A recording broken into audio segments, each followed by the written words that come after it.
لو بتفكر كتير وحاسس ان تفكيرك واخد مجهودك وطاقتك، تعال نعرف ايه هو الاوفر ثينكينج. مبدئيا الاوفر ثينكينج او تفكير كتير هو ممكن يكون نتيجه ان الشخص اصلا بطبيعته الشخصيه عنده سمات شخصيه بتخليه طول الوقت بيفكر كتير قوي ومبسوط بده، مش متضايق منه. فده بيخليه طول الوقت ان هو عايز يبقى كل حاجه مظبوطه، كل حاجه بيفكر فيها قوي، كل حاجه دقيقه، يعني يبقى عايز يعرف تفاصيل اكتر، فضولي قوي. فده ما فيش مشكله لو هو مش حاسس ان التفكير كتير ده مش مضايقه، ما فيش مشكله.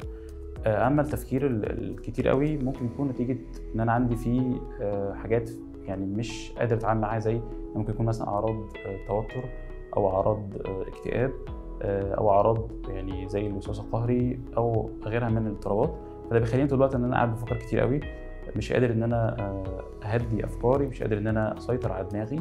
طبعا الاوفر ثينكينج في طرق كتير جدا ان انا ممكن اتعامل بيها، يعني تمارين اليقظه خاصه بالعلاج الجذري السلوكي، ان انا بحس ان انا هنا ودلوقتي، مش حاسس ان انا مع الافكار او حاسس ان دماغي سيئاني، لا، حاسس ان انا هنا وملاحظ المكان وقادر ان انا اندمج مع اللحظه اللي انا فيها.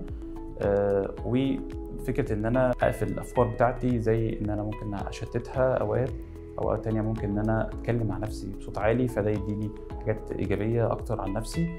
زي كمان ان انا ممكن ابقى فيه سلوجن او حاجه معينه، شعار معين مثلا عندي في المحفظه بتاعتي، لما افكر كتير قوي ابدا ابص فيه، فده يديني ان انا اقفل حاجه. اوقات ممكن برضو زي التكنيك، زي ان انا ممكن اجيب ورقه مثلا اكتب فيها الحاجه اللي مضايقاني قوي، اللي تقعد تجي لي كتير قوي، اخدها ارميها في الباسكت، فده بيديني انطباع ان انا بقيت اهدى واحسن كتير قوي.